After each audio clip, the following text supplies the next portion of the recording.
Look at her, still playing with her little phone app like a teenager, my sister Olivia sneered across the Thanksgiving dinner table.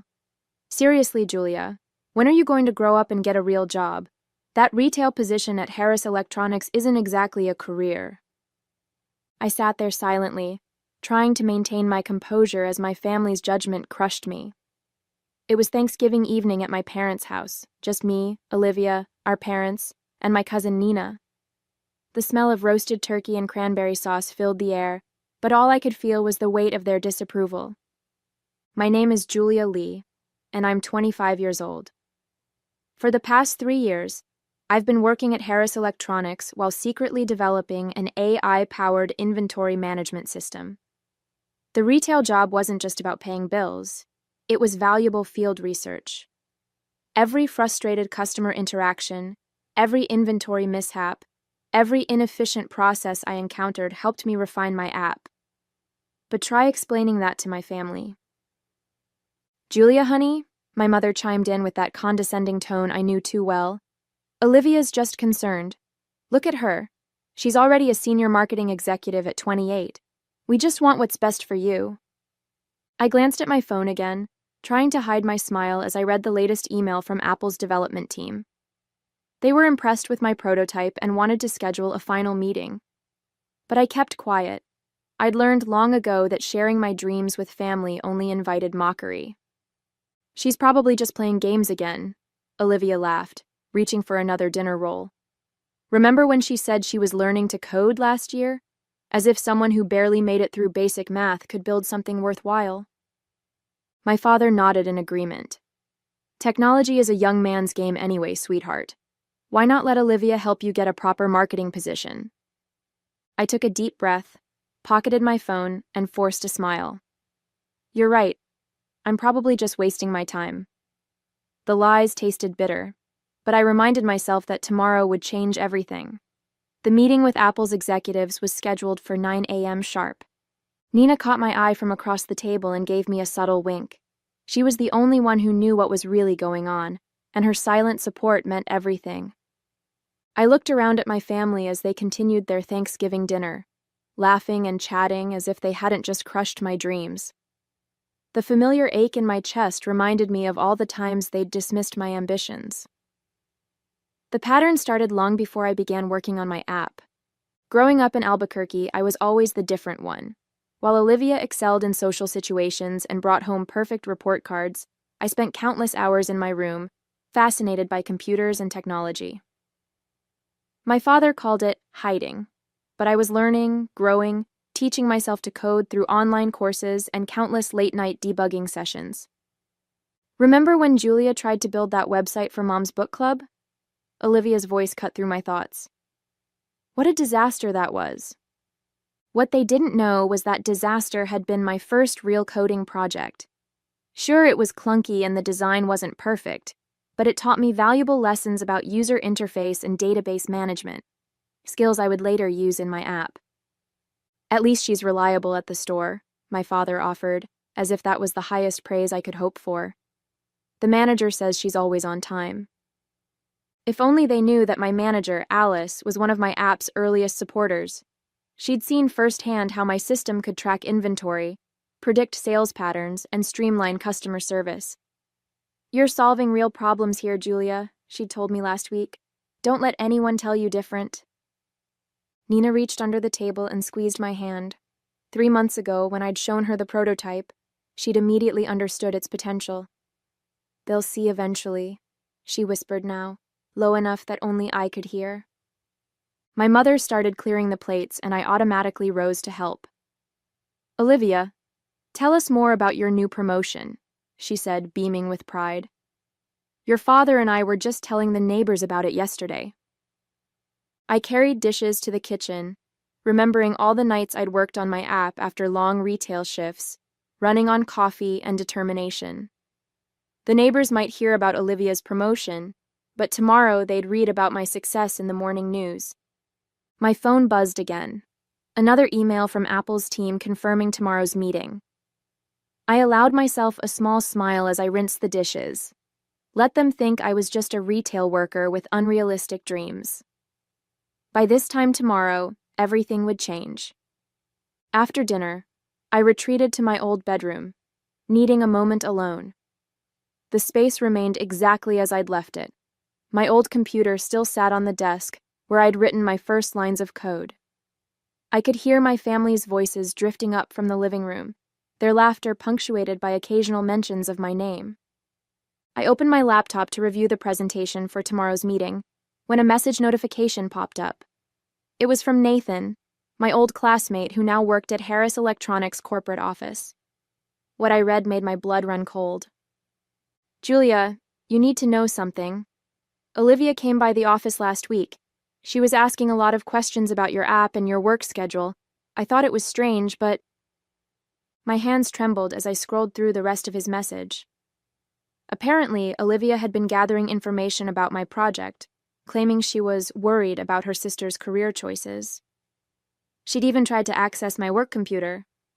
A soft knock at the door interrupted my thoughts. It was Nina. "Hey, you okay? You disappeared pretty quickly after dinner."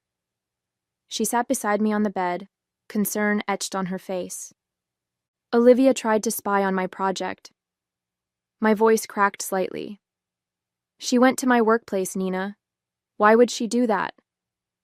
Nina's expression darkened. "Because she knows. Maybe not the details, but she suspects you're onto something big. I overheard her talking to your mom earlier. She's worried you might embarrass yourself by presenting an amateur app to actual tech companies." The pieces suddenly clicked into place. Olivia's pointed comments at dinner, my parents' increased criticism of my career choices, the constant attempts to push me toward marketing. They weren't just dismissing my dreams, they were actively trying to discourage me from succeeding. "Look at this," Nina said, pulling out her phone. She showed me Olivia's latest Instagram post, a photo from her office with the caption, "Time to help my little sister find her path. Sometimes tough love is the best love. Family first." The condescension in those words made my chest tight. All those nights I'd spent perfecting my code, all the user testing and debugging, they thought they were saving me from myself. My own family saw me as nothing more than a retail worker with delusions of grandeur. "I can't believe I was going to tell them about the Apple meeting tomorrow," I said quietly, closing my laptop. "I was actually going to share my success with them." Nina squeezed my shoulder. "Then don't. Let them find out with everyone else. Sometimes the best revenge is letting people's assumptions blow up in their faces." She was right.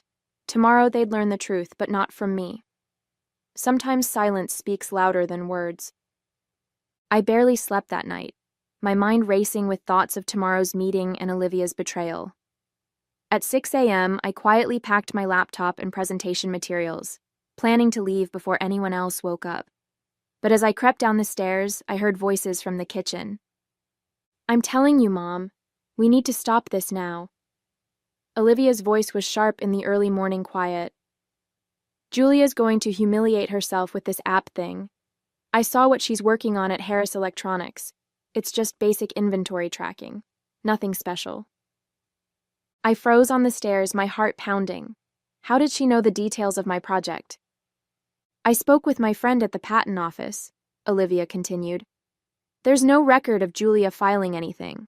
We can't let her waste her life on this fantasy." My mother sighed. "Maybe we should call Apple's HR department?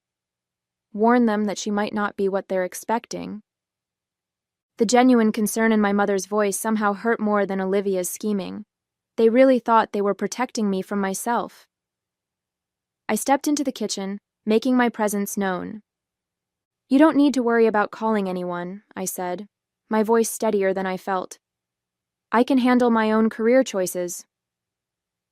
They jumped, startled by my appearance. Olivia recovered first, her face arranging itself into a sympathetic smile.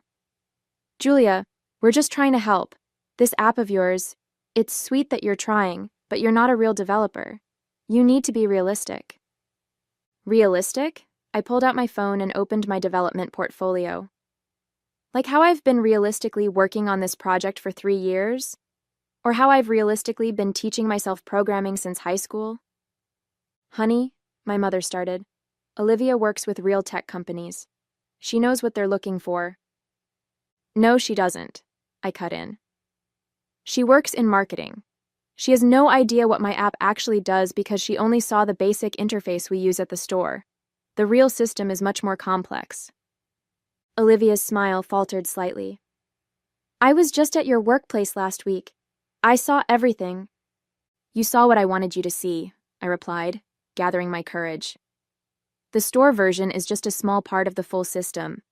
But you wouldn't understand that, would you? Because you were too busy trying to sabotage me to actually ask what I was working on? The kitchen fell silent.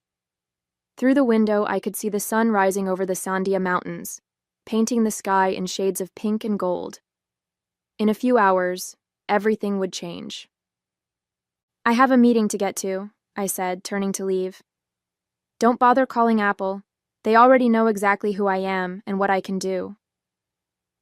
Julia, wait, my mother called after me. We're your family. We just want to protect you from disappointment. I paused at the door, thinking of all the nights I'd spent coding, all the tutorials I'd studied, all the test runs and bug fixes. They had no idea what I was capable of because they'd never bothered to look past their own assumptions.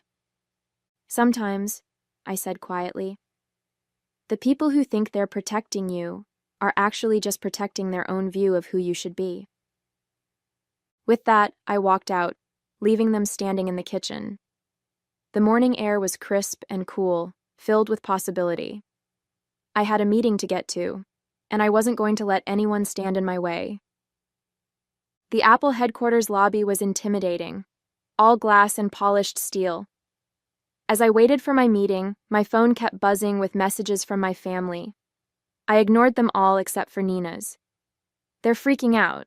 Olivia's been making calls all morning trying to figure out what's really going on. A sleek elevator carried me to the executive floor, where Alice, my store manager, was waiting. The sight of her familiar face in this unexpected setting made me stop short. Surprise, she said, grinning. Did you really think I was just a retail manager? I've been Apple's head of retail innovation for the past year, evaluating new technologies in real-world settings.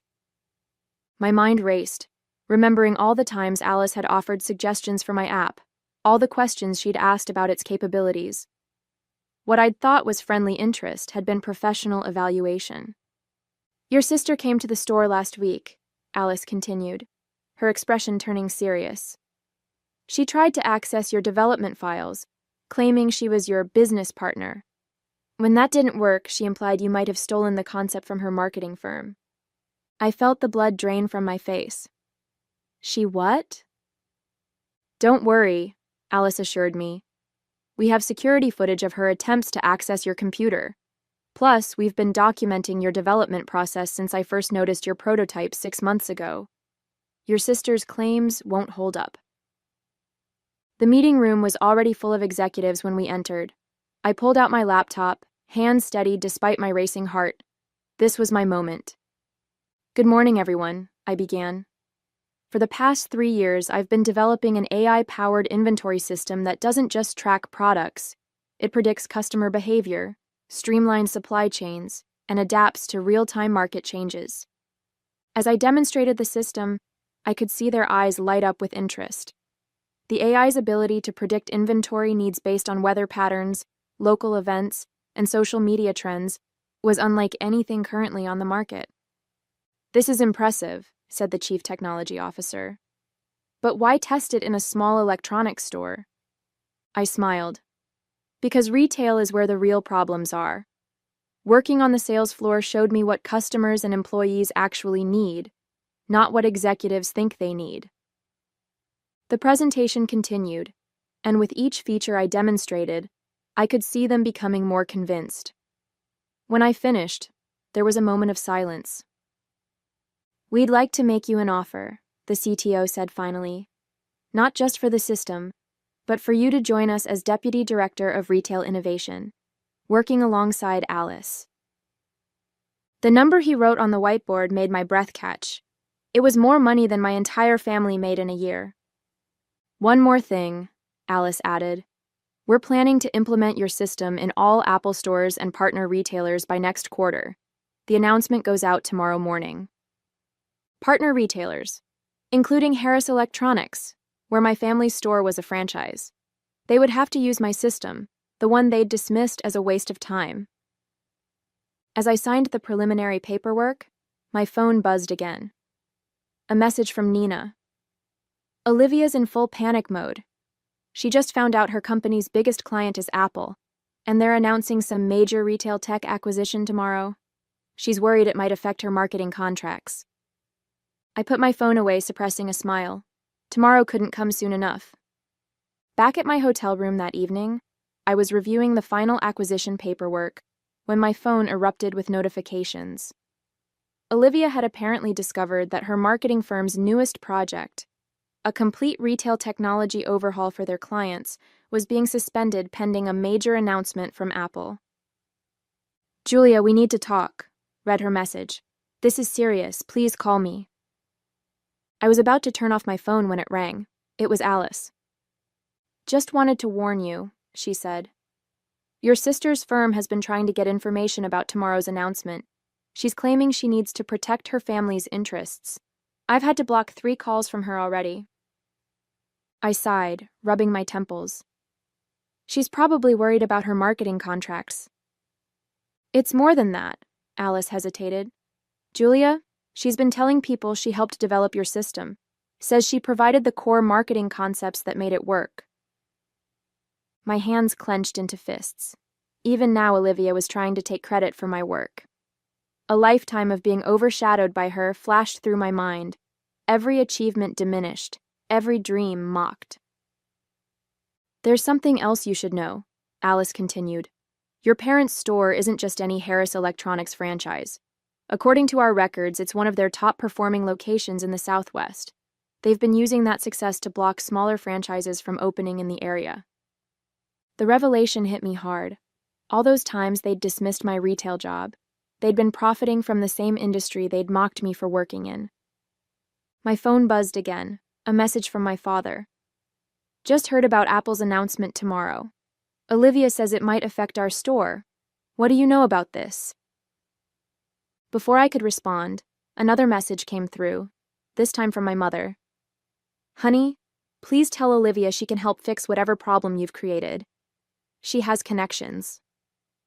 I felt a familiar pain in my chest, but this time it was accompanied by something else. Determination. For years, they'd used their success to justify undermining mine. Tomorrow, that would end. I called Nina to share the latest developments. Your sister's been calling everyone she knows at Apple, she reported. She's desperate to find out what's happening. And your parents? They're worried sick about their precious store. They should be, I said quietly. My system doesn't just track inventory. It identifies unfair market practices, including how larger franchises sometimes block smaller competitors. Nina was silent for a moment. So when your system goes live, it'll flag their store for anti-competitive practices, yes.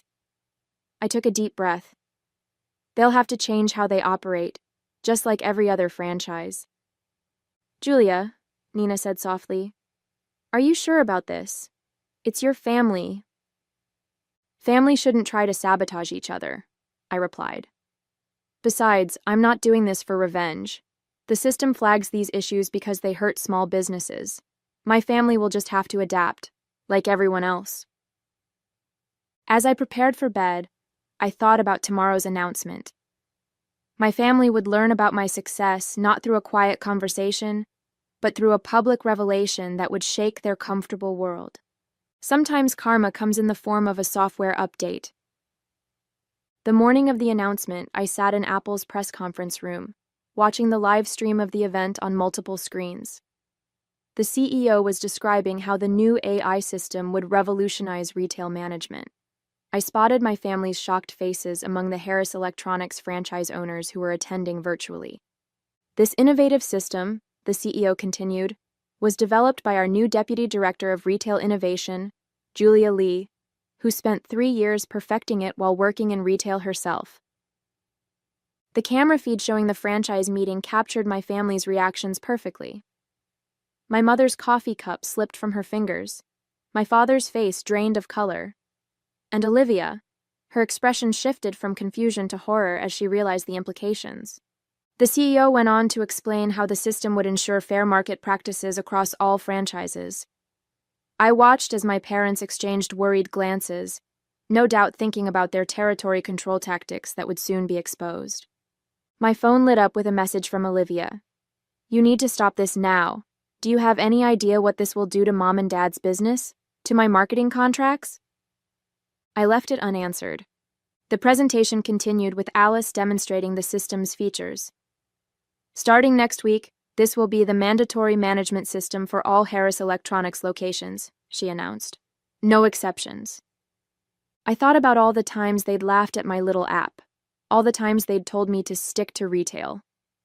Well, I had stuck to retail, and now retail would stick with them in ways they never expected. In the days following the announcement, my family's carefully constructed world began to crumble. Their Harris Electronics store was flagged for multiple anti-competitive practices, requiring immediate changes to their operation model. Olivia's marketing firm lost several major contracts, as her clients switched to agencies with experience in the new retail management system. I received a lengthy email from my mother, full of mixed emotions: guilt over dismissing my abilities, fear about their business future, and a desperate plea for help. Dad called twice, leaving voicemails that shifted from angry accusations to humble apologies. Olivia, predictably, tried a different approach. She showed up at Apple's offices, claiming she had critical insights about the system's development. Security footage showed her being politely but firmly escorted out after Alice revealed the documented evidence of her previous attempts to sabotage my work. Nina visited me in my new office, now with a stunning view of downtown Albuquerque. "How does it feel?" she asked, gesturing to my nameplate. "Julia Lee, Deputy Director of Retail Innovation." "Surreal," I admitted, looking out at the Sandia Mountains in the distance. "But right." My phone buzzed with another message from my parents, asking if we could meet to discuss helping them transition to the new system. I placed the phone face down on my desk, focusing instead on the future ahead of me. Sometimes the best revenge isn't about getting even. It's about moving forward and letting others face the consequences of underestimating you.